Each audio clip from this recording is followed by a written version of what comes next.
प्रियो एवं सज्जनों, कोटिशः प्रणाम है आप सबके श्री चरणों में नत शिर वंदना। कल 2 अक्टूबर है, पूज्य गुरुदेव श्री प्रेम जी महाराज का जन्म दिवस। उनके श्री चरणों में श्रद्धा सुमन अर्पित किए जाएंगे।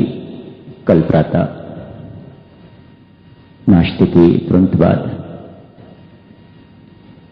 जैसे ही आप नाश्ता करें तत्काल हॉल में आ जाइएगा। महाराज श्री के श्री चरणों में पंखुड़ियां पुष्पों की अर्पित की जाएंगी। पंक्तियां बन जाएंगी, एक एक पंक्ति से आते जाएंगे सब लोग, सब साधक बाहर से लोग भी आएंगे। फूल इत्यादि लाने की आपको आवश्यकता नहीं, यहीं से गोविंद राम जी प्रबंध कर देते हैं। हो गया हुआ होगा प्रबंध। इस प्रकार से दोनों हाथ इस प्रकार से करके पंखुड़ियां लीजिएगा और महाराज के श्री चरणों में अर्पित कर दीजिएगा। ऐसे करने की आवश्यकता नहीं, बहुत आगे उनके चरणों पर ऐसे रखने की आवश्यकता नहीं। आप जहां भी रखेंगे मुझे पूर्ण आशा है महाराज श्री स्वीकार करेंगे। आप मेहरबानी करके बिल्कुल बड़ी श्रद्धा पूर्वक, श्रद्धा सुमन, मात्र फूल नहीं है ये, पंखुड़ियां नहीं है, श्रद्धा से ओतप्रोत आपका अपना सुंदर मन सुमन वह अर्पित कीजिएगा महाराज के श्री चरणों में। कोशिश की जाए कि 9 बजे तक ये कार्यक्रम समाप्त हो जाए। महाराज श्री के चरणों में चढ़े हुए फूल प्रसाद के रूप में आपको दे भी दिए जाएंगे, और यदि आप बहुत देर नहीं लगाएंगे तो उस वक्त आपको 108 मनके की माला भी दे दी जाएगी। यदि आप देर ना लगाएं तो, यदि आप देर लगाते रहे तो बड़ी मुश्किल हो जाएगी। 9 बजे तक कार्यक्रम की समाप्ति होनी ही है। 9:30 बजे तो श्री रामायण जी का पाठ आरंभ होगा। पूर्ण आशा है आप सब सहयोग देंगे। सर्वशक्तिमते परमात्मा श्री रामायण मां का पाठ चलता रहेगा और उसी पाठ के साथ हम महाराज के श्री चरणों में पुष्प अर्पित करेंगे। धन्यवाद।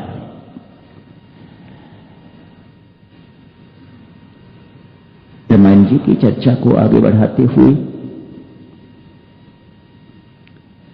मंत्रा को थोड़ा और समझ लें।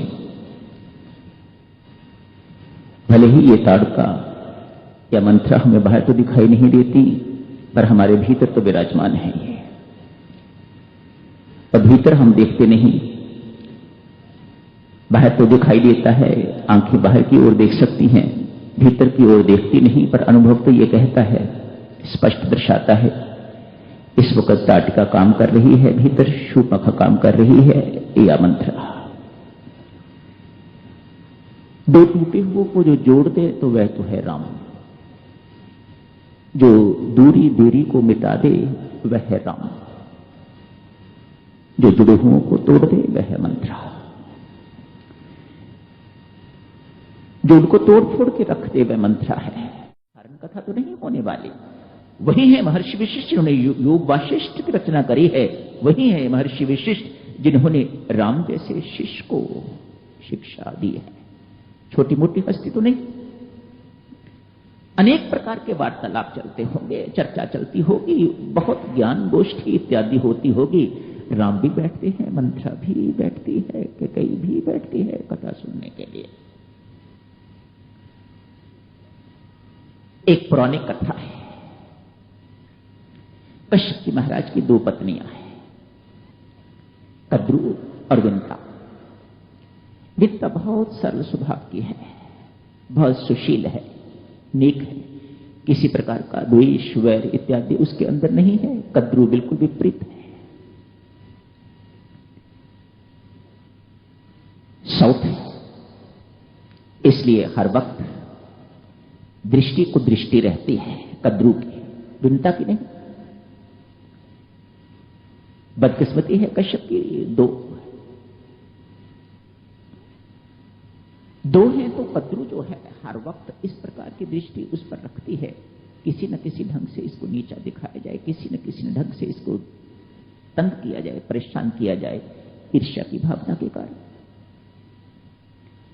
ईर्ष्या आ गई। एक बार सूर्यदेव का रथ आया है, देखा दोनों ने, सफेद घोड़े हैं, सफेद ये पूंछ। कद्रू कहती है नहीं, इसकी पूंछ काली है।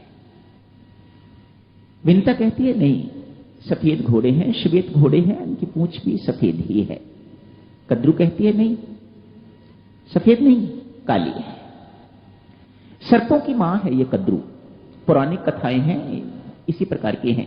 सर्पों की मां है, काले जितने सांप थे सबको बुला लिया, शर्त रख दी, पास जाके देख लेना, यदि पूंछ काली हुई तो जिंदगी भर तू मेरी दास्ता करेगी।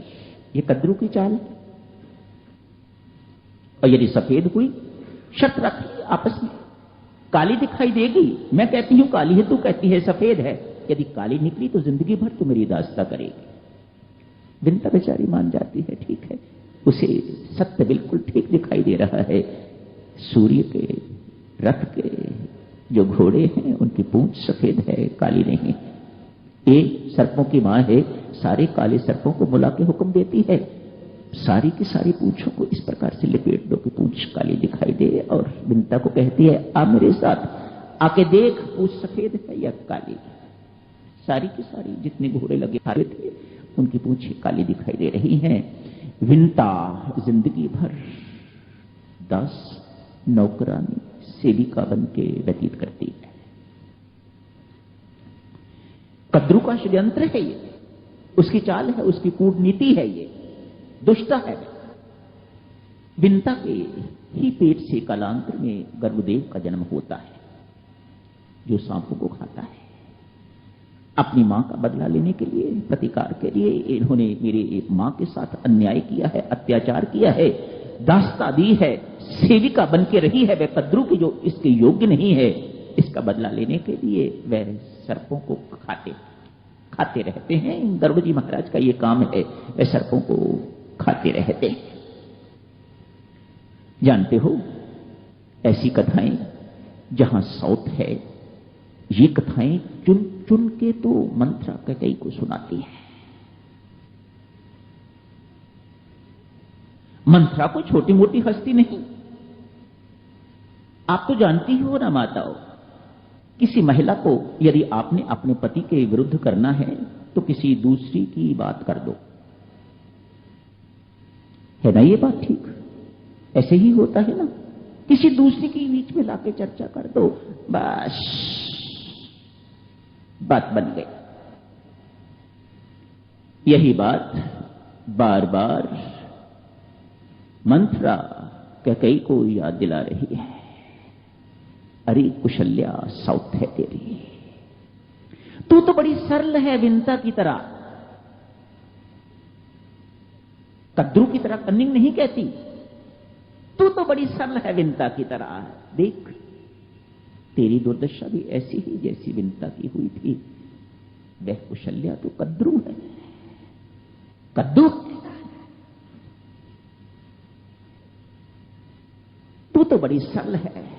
कैकेयी अपनी प्रशंसा सुन के, भक्तजनों, ये प्रकृति है ना, परिस्थिति है ना, ये हमारी कमजोरियों को भली भांति जानती है। जहां जहां आपकी जो जो कमजोरी है, उस कमजोरी का वह परिस्थिति लाभ लेती है। कैकेयी हम सब की तरह अपनी प्रशंसा की बड़ी भूखी है। आज मंत्रा ने उसे विंता के तुल्य बता दिया, मानो प्रशंसा का पुल बांध दिया, तो वह राजी हो गई। मंत्रा, जैसी तू कहती है वैसा ही होगा। अपनी प्रशंसा सुन के तो अति प्रसन्न हो गई है। ऐसी कथाएं चुन चुन के सुनाती है, ताकि पति को नहीं कहती है कि वह गलत है, ये कुशल्या का पढ़ाया हुआ है, इसलिए वह ऐसा कर रहा है। दूसरी महिला की ये बात किसी एक महिला के लिए सुननी अति कठिन, ये नहीं सुनी जाती। इसलिए दशरथ की बात वह जानती है, इस बात को नहीं करती, वह कौशल्या की बात करती है। उसका पढ़ाया हुआ है ये तो तेरे मुट्ठी में बंद था, आज देख किस प्रकार का ये कर्म कर रहा है, क्यों कर रहा है। इसलिए वह तेरी जो सौत है